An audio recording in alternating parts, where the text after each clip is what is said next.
Well, greetings and salutations, pipe pals. How y'all doing? Well, you guess you know who this is. It is I, Old Holy Smoking Pipe Padre, and I'm back with a pipe and a chat. So, hope you're doing well on this 28th day of May in the year of our Lord, 2015.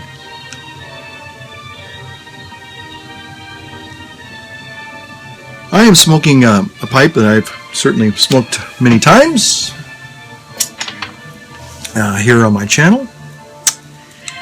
It is a Peterson replica of a Basil Rathbone Sherlock Holmes pipe. This pipe is a very special pipe for me. If you allow me just to get another good char light on it.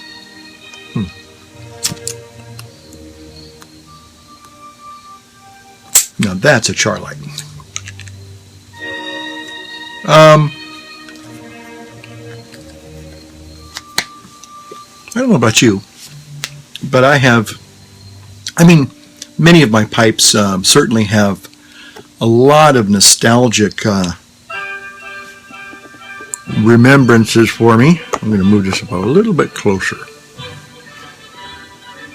So there we have it. Listening to a little bit of music in the background. This is Grieg's sketches of some kind. So, got a little something in between my teeth there.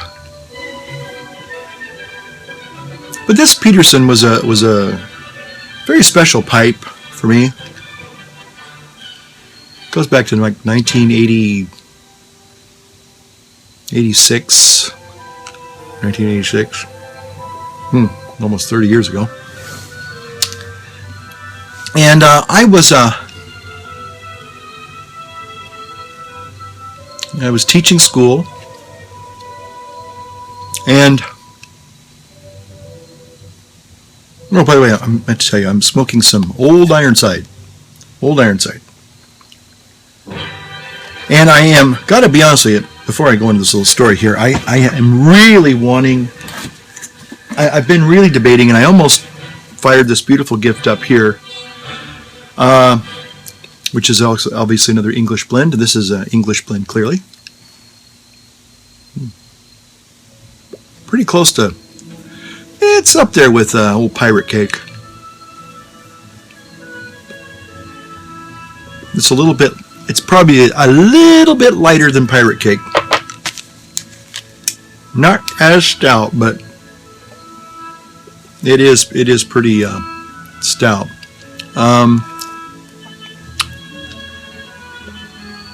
It's a Old Ironside is a Dan Tobacco's blend.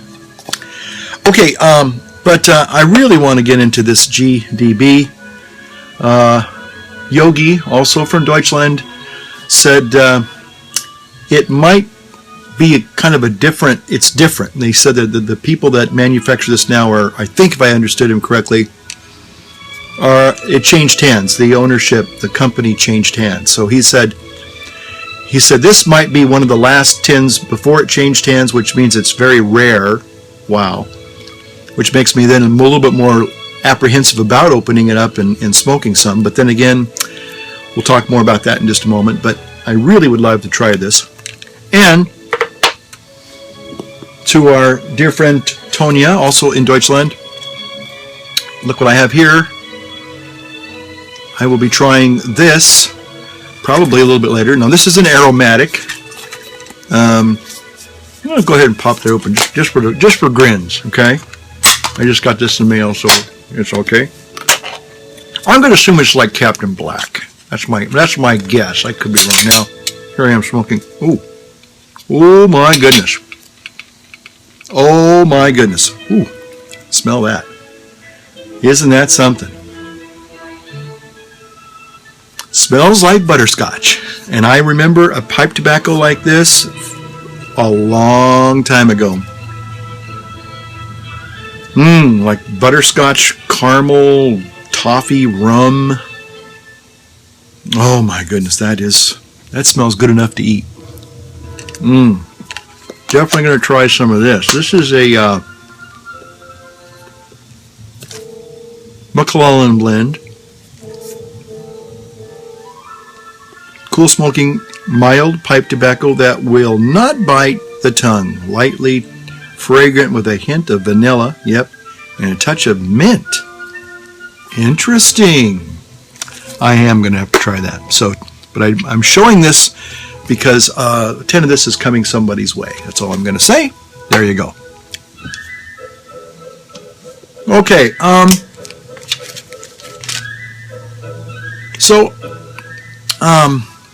tonight it's an evening, a little bit after what, 7 o'clock? No, not yet. Not yet. It will be in a little bit, but it's a little bit after 6, I think. But this pipe, I bought this at the Tinderbox back when the Tinderbox was a functioning opening store there in Sunrise Mall, Citrus Heights. And I've always loved the Tinderbox. I always loved going there, and I always would stop in. I didn't buy it. I didn't like Briar Patch. When I went there, I didn't always buy something because I didn't have the money at the time, and I'd look around, and it's kind of like window shopping. I'd look at all the beautiful pipes, and they had so many beautiful pipes. And I love the smell of the store. Those pipe stores. I don't know about you, but I love the beautiful smell of a good pipe store, the ambiance of a good pipe store. The original Tinderbox in Santa Monica. I've been there several times. Old Ed's Tinderbox. It's kind of like the mecca for pipe smokers here on the West Coast. I actually bought it. I think I have it sitting right here. This actually came from the Ed's Tinderbox in Santa Monica. I bought this Peterson. I think it's a Peterson. Yeah, it's also... Is this a Peterson? No, it's not a Peterson. I'm sorry. It's Avante, maybe? Ascoli. Anyway, yeah. This is an Italian pipe. It's a beautiful pipe. I bought this when I was visiting my brother a number of years ago, and I said, "Boy, that's a really nice looking pipe. I want to buy it." So I bought him a pipe, and I bought this one for myself. But anyway, I bought this at the Tinderbox back in 1986, and at the time I bought this pipe, I loved it because it was a Sherlock Holmes Basil Rathbone replica. I thought, boy, that's pretty unique. I love that.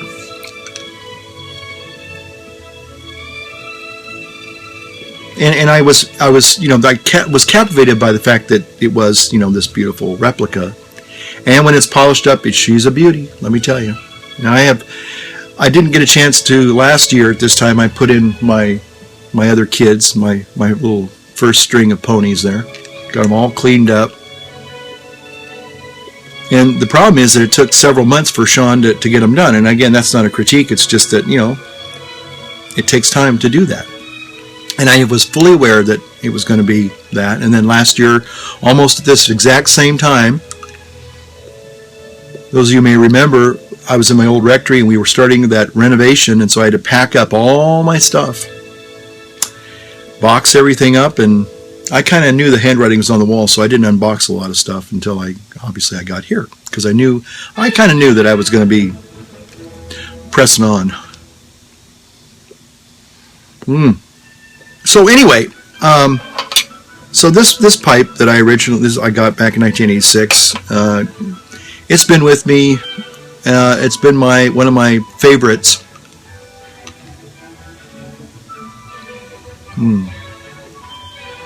But it has a very sentimental, and it's got a very emotional kind of a tie to me.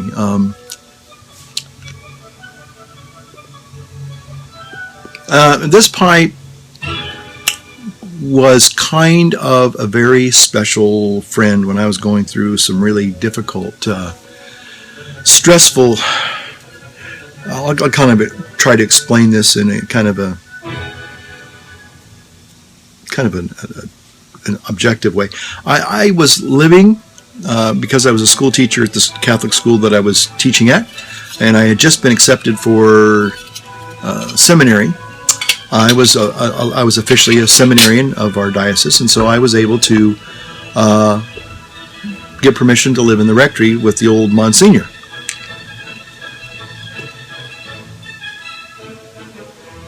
And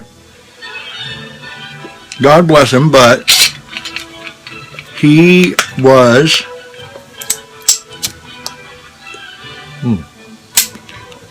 not an easy person to live with. And I think that is the most diplomatic thing I can say. There were times he was very generous at times.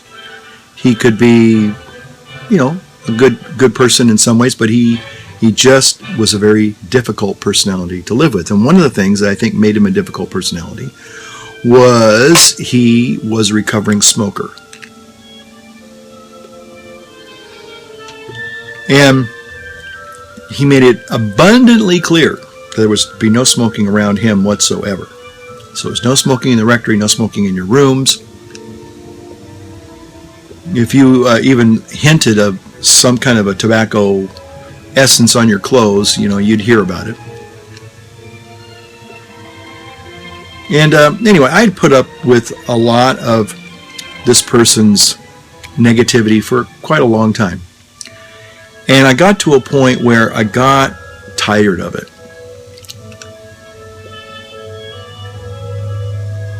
And it was causing a lot of stress in my life. And so one afternoon, it was in the summertime, early summertime, I went to the tinderbox. I was in the mall, and I just needed a break. I needed some enjoyment. And I just, and I hadn't smoked a pipe probably in years. Every now and then, again, in my life, I've been an on again and off again pipe smoker, but nothing like where I smoke every day. And even now, this is probably, I know you probably get tired of hearing me say it. This is my first pipe I've had in probably a week or two. And it's true. I just don't have a lot of opportunities to sit down and enjoy a pipe, It's just, you go from morning till noon, morning to night sometimes. And there are sometimes I'm aware that I'm going to be around people, and if people can sense that I've been smoking my pipe, they're going to, you smoke, and it just causes more problems than it's worth to deal with. I certainly don't hide the fact that I'm a pipe smoker. If somebody came up and said, "Are you a smoker? Do you smoke a pipe?" I'd say, occasionally, yes, I do. I wouldn't have any qualms of, feeling like, I'm having to hide something, because it's not immoral, it's not illegal and unethical. So, but there are some people who are politically correct now, who have bought into a non-tolerance of anything tobacco related, that it just it gets to be a little bit oppressive, and it's like, you know what? I don't need your negative opinions. I choose not to deal with them. Okay, if that's what you feel, I respect that. I'm not smoking around you, and if you don't like the fact that I smoke a pipe from time to time, well, I'm sorry, but this is what I do to relax from time to time. So anyway, I was living with this old cranky Monsignor. And God rest him. He's gone. He's gone. He's been gone over about 5-6 years now. Lived up into being in his 90s. But anyway, so I was living there with this guy, and so then again, I don't want to sound ungrateful. It was nice. I had a nice place to live and everything, but there was a lot of stress that went along with it. Plus, the job being a teacher and everything. So anyway, one night I was out at the mall, and I went into the tinderbox, and I saw this pipe. And I might have seen it, maybe, I can't remember. I might even still have the original box to this. In fact, I think I do. I would love to find that box. That'd be kind of cool. But anyway, it just intrigued me. It was something, man, I really would like to have that. Well, I actually had a little bit extra money. It was probably maybe $100 or $150. I can't remember now. It wasn't cheap, but it wasn't extremely expensive. But for me, it wasn't a cheap pipe. Well, it's got the dreaded P-lip there, which I like. I don't have a problem with it. Some people do.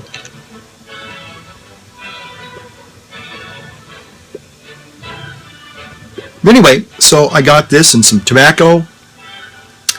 And I remember just, I couldn't, now you're saying, but this Monsignor, he was against smoking. He didn't want smoking. That's right. He didn't want smoking in the house. He didn't want smoking anywhere near him.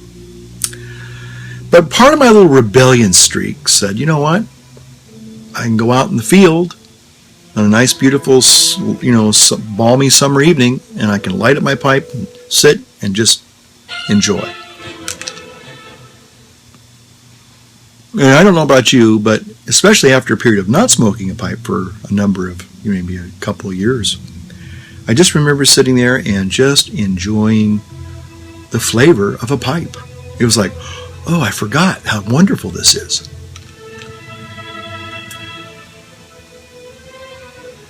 And I just remember how delicious, and I do use that word intentionally, because it was.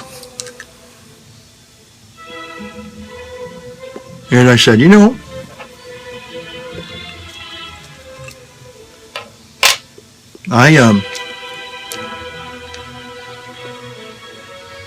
just going to sit here and enjoy this pipe. And that's what I did. Now, of course, I enjoyed it, and then I was a little bit nervous that the burnt aroma might somehow permeate through my pocket when I took it back in the rectory, but it never did. He might have, I don't think I ever hid the fact that I smoked a pipe from time to time.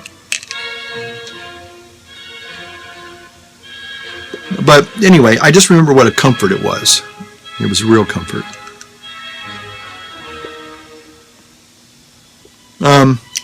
So that's my little story I wanted to share with you tonight as I fire up this old friend of mine.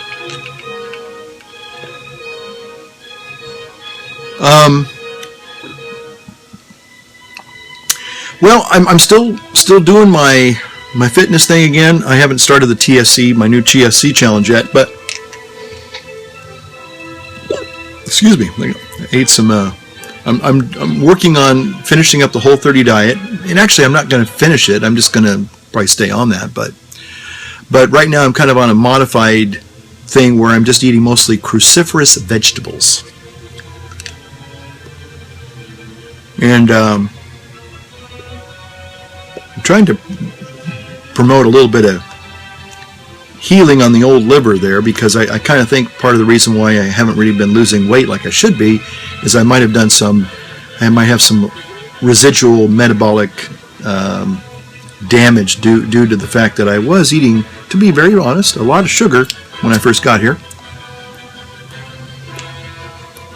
And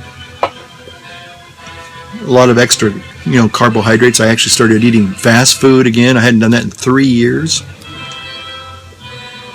So although since April 20th, I've been a good boy, I kind of noticed that the weight wasn't really coming up. I wasn't gaining anymore, which was good, but I wasn't losing like I kind of was expecting I was going to do. So I had to kind of tweak my diet, and I found just by happenstance the other night a Dr. Berg, very knowledgeable, and talking about how part of the reason why we don't lose weight is because we have some residual, probably our livers are kind of messed up because of the metabolic syndrome. So, and I've heard other people say this too, whether they're vegans or they're just into bodybuilding or weightlifting or whatever.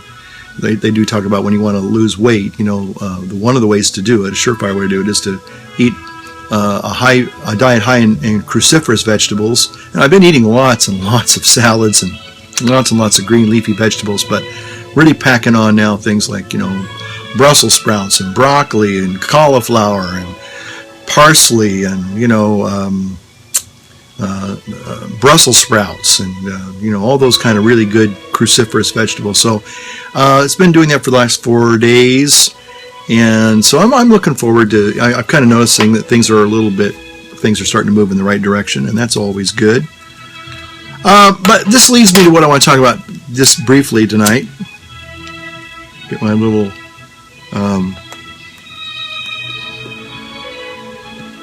Dunny Hill lighter, my little Dunny lighter, still got that.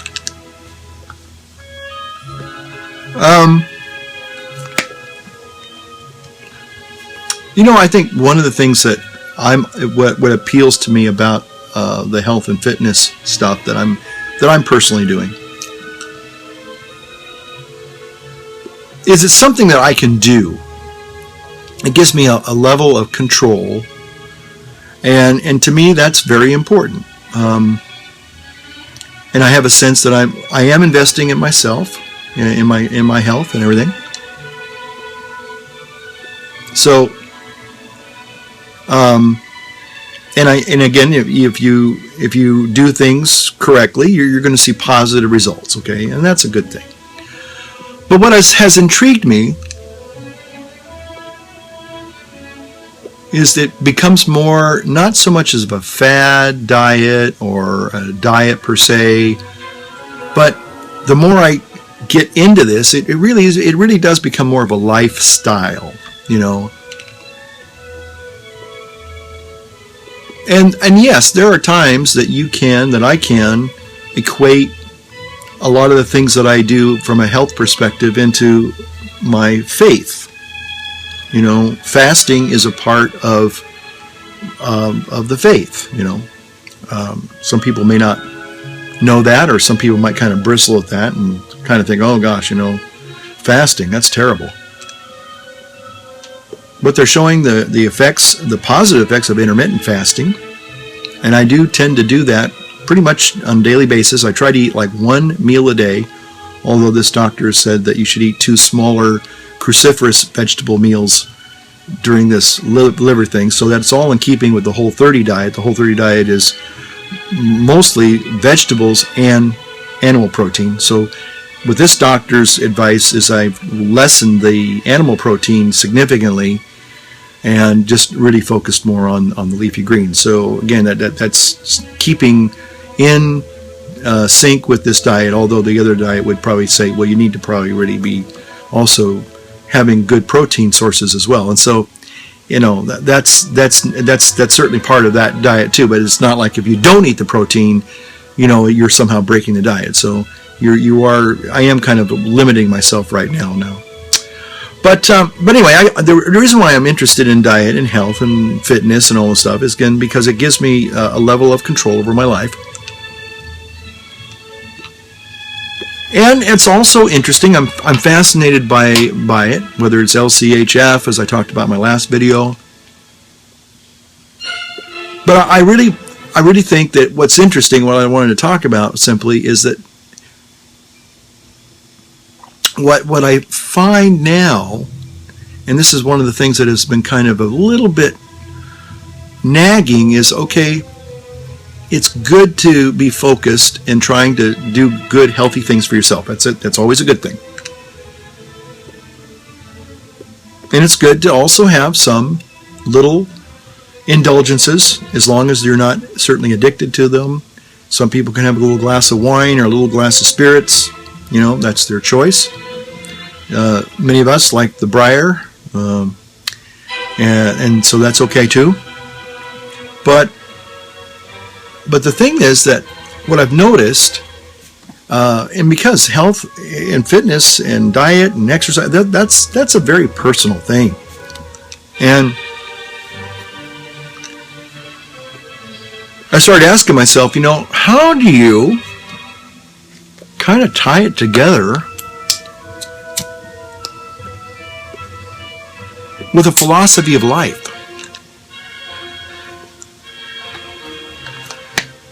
Again, many religions have a sense of, your body is your temple and you should take really good care of it.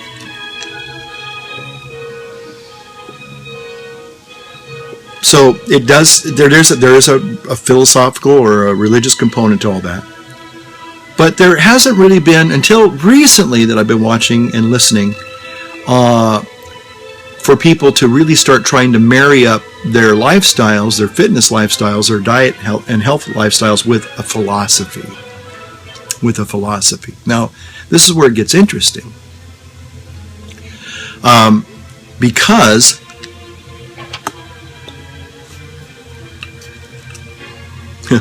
have the philosophy of the pipe smoker, right?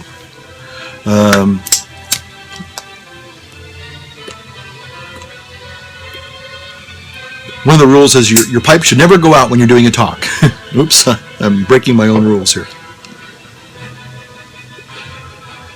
Get one light per pipe. You know, wouldn't that be something, huh?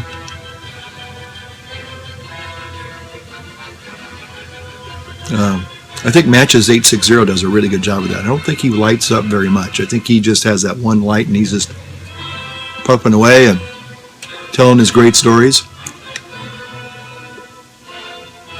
I don't see Jay lighting that much either. Anyway, it's okay. It doesn't matter. It doesn't mean you're a bad person if you have to light more than 1 or 2 times. You know, hey, it's not a sin. So anyway, but I noticed that in the paleo, world, Mark Sisson, I have to say one of my health and fitness heroes,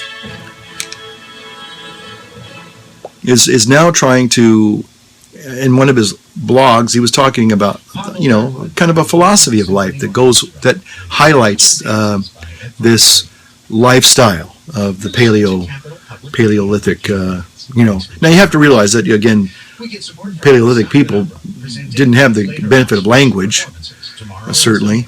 We don't have any books written by Paleolithic people. Okay.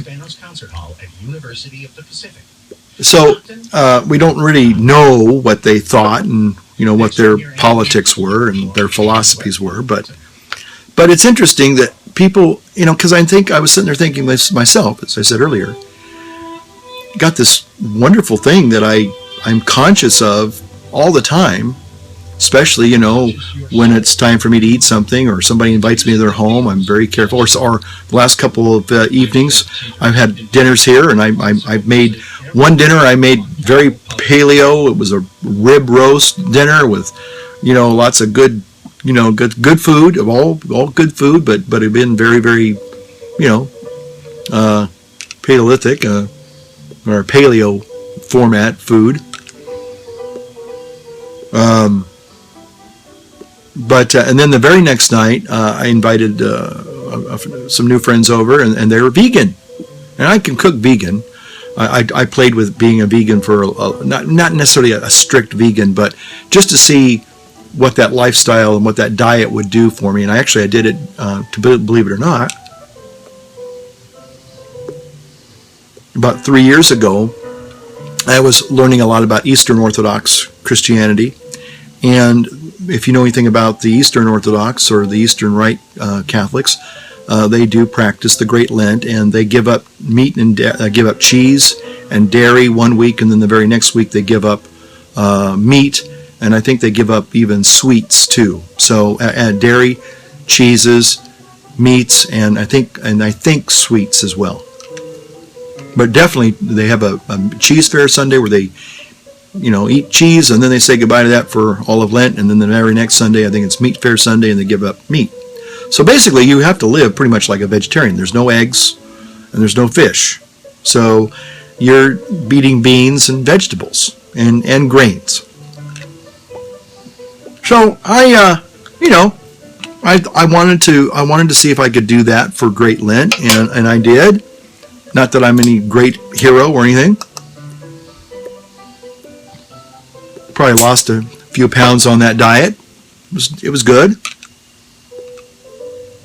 But anyway, but again, that tied in with the Great Lent and Eastern Rite understanding of Lent, and so anyway, I did that and wanted to see if I could do it, and it was good experience. So, people are looking for kind of a philosophy to kind of connect with this thing that they're finding, And then there are some people who choose not to have any kind of a religion or philosophy. I see this one young vegan guy. He's quite interesting. He seems to have a lot of good science background.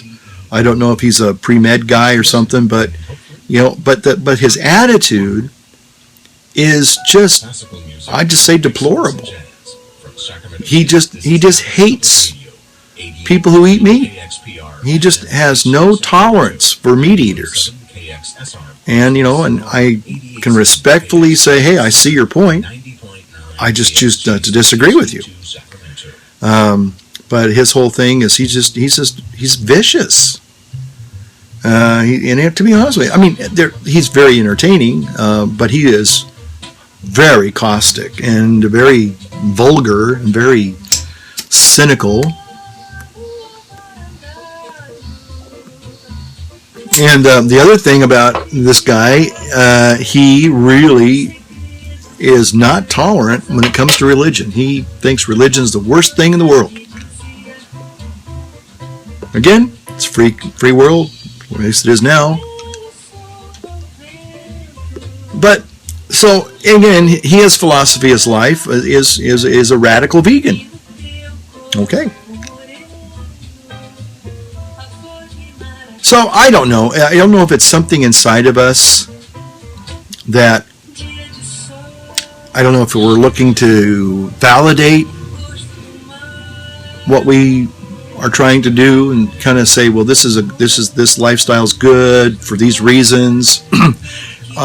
There's a moral component to some of it, I guess for some people, but anyway, so, kind of trying to find a philosophy of life that goes with the things that you're really involved with. It's interesting.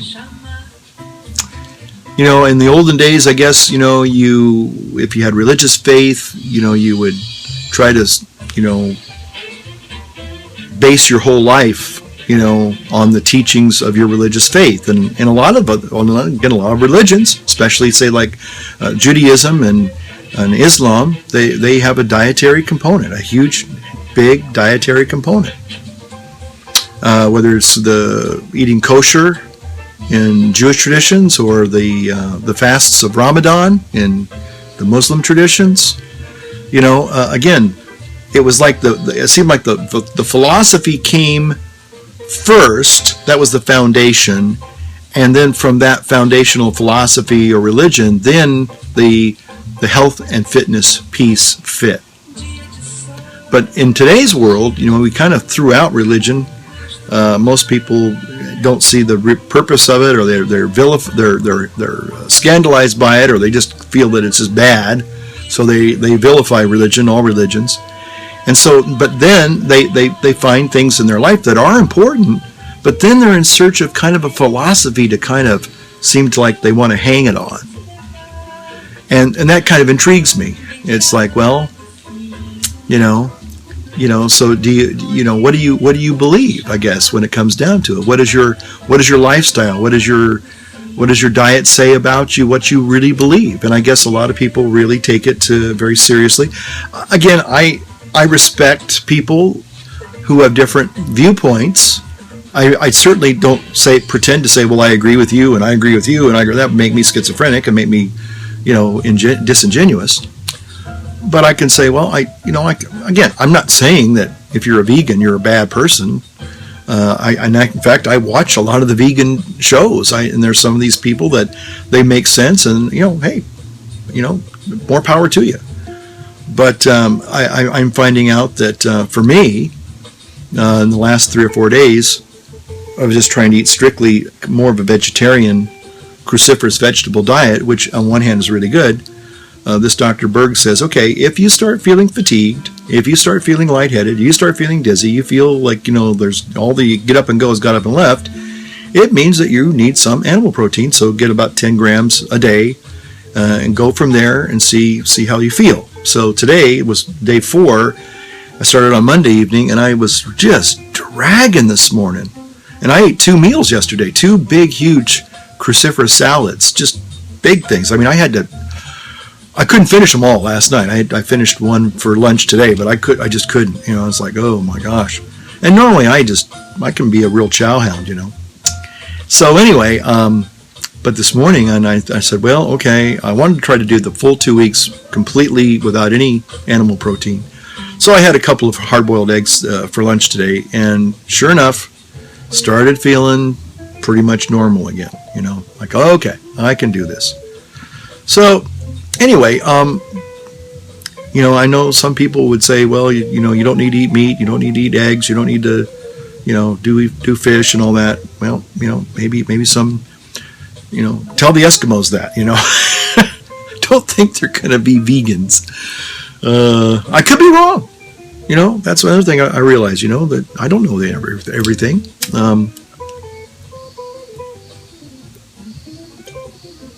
You know, the other thing is, I'm not pretending to be a nutrition expert, because I'm not.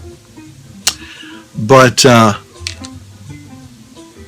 I do encourage people to at least start that journey of self-discovery for yourself. Because here's what I think has happened in our culture in the last 25, 30 years. We are eating more and more, and not just processed foods. I'm going to say it.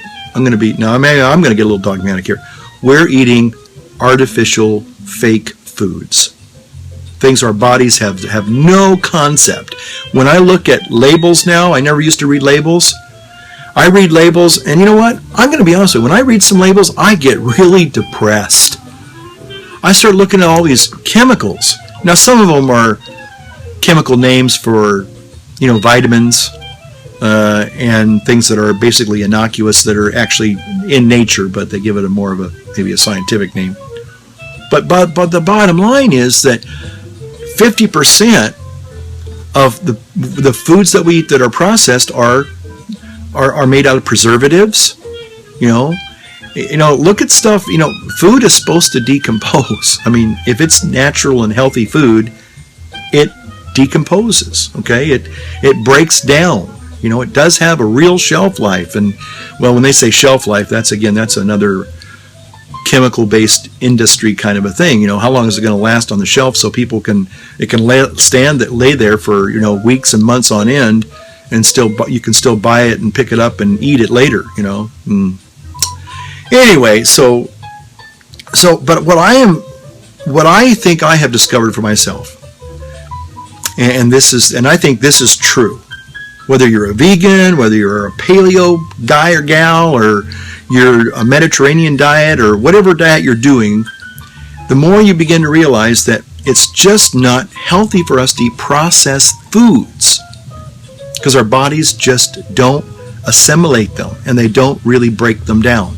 And our body has a real hard time with that. That's where I think we get all these modern day rampant diseases. And I think that the key is getting back to eating nutritionally. Whether you're going to do a vegan diet, you know, and how you get your proteins, there are ways you can do that. But whatever diet you do, make sure you start getting rid of the junk foods, the processed foods, the bad oils, and the sugar. You know, it cracks me up, because some of these people that get so angry at, say, the paleo people, because, you know, we're saying, hey, grains and sugars aren't good for you. Now, I'm not saying you have to get rid of all those and you can never have a piece of birthday cake again. I'm not saying that. But you know, I'm speaking for myself now. I mean, I'm a sugar junkie, you know, and you know, I get a little bit, and all of a sudden that clicks on. Boy, I won't want just a slice of pie. I want the whole thing, or I'm going to eat that bad boy, you know, and just not good for you. It's just not. It tastes good. Don't get me wrong. I was thinking about this today. I take lots of walks, and I've been doing really great on my walking and everything, and my other exercises have been doing really great on those. But the thing is that, you know, you see all these trucks driving by, whether it's Coca-Cola truck or what was it, Tony's Pizza. You know, they stop off of these little corner stores, you know, like Tower Mart or someplace like that, little stop and rob. And, you know, they pack them up with donuts and chips and beer, you know, and it's just all processed highly refined sugar and carbohydrates.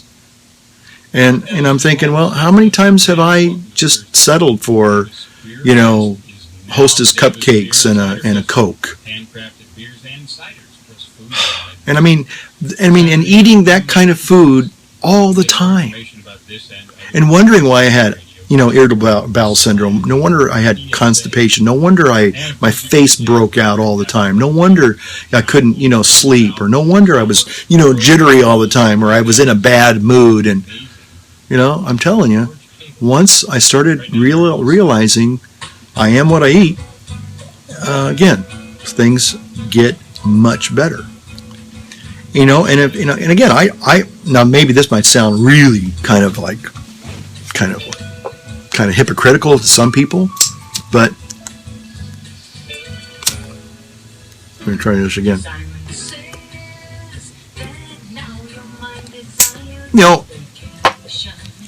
Like I said, I don't have a problem with people who are strict vegans. I might have a problem with their philosophy of life, especially when they're hating on everybody else because they're not vegans, or they're not, or you're paleo. And I had that little thing happen the other day. I said something about vegans, and people turned their noses up and, oh, vegans, oh. I'm like, no, you don't have to be like that, You don't want to eat vegan, that's fine. No one's forcing you to. But here's the thing, like I've experienced before and experimented, kind of going back and forth a little bit, Just because it's okay for me to eat meat doesn't mean I have to eat meat all the time. And, there are some things that you can make that are quote-unquote vegan, vegetarian that are really delicious, So anyway,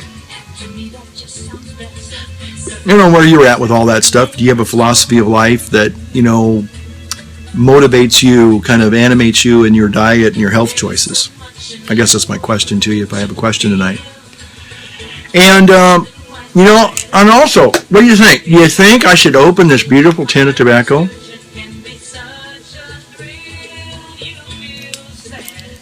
Or should I cellar it for a rainy day?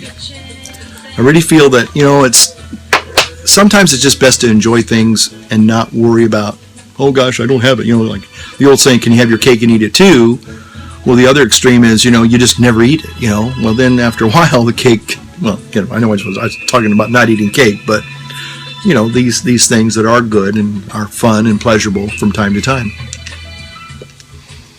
It's about a quality of life, and a good philosophy of life, whether it's a faith-based philosophy of life, it can make our lives much, much, much richer, because we share that, and it brings us closer to other people. I think that's, part of, isn't that part of the joy that we have with the YouTube pipe community? We have other people, like-minded people who enjoy the pipes and the tobaccos, and we talk about them and how much we love them and share, hey, I tried this the other day and it was really good, or, oh, I tried this and don't bother, it's just not worth the hype is, sometimes I remember there was the Balkan Sobrani, the new Balkan Sobrani was coming out several years ago, and everybody was all hyping at that, and, it wasn't bad, but it wasn't like the end all and the be all either, So anyway, that's just my thoughts on, life tonight. So thanks for watching, and, drop me a little line, tell me what you think, and I'll try to get back to you. All right. Holy Smoking Pipe Padres, and light up your world and light up your pipe. We'll see you now. Bye-bye.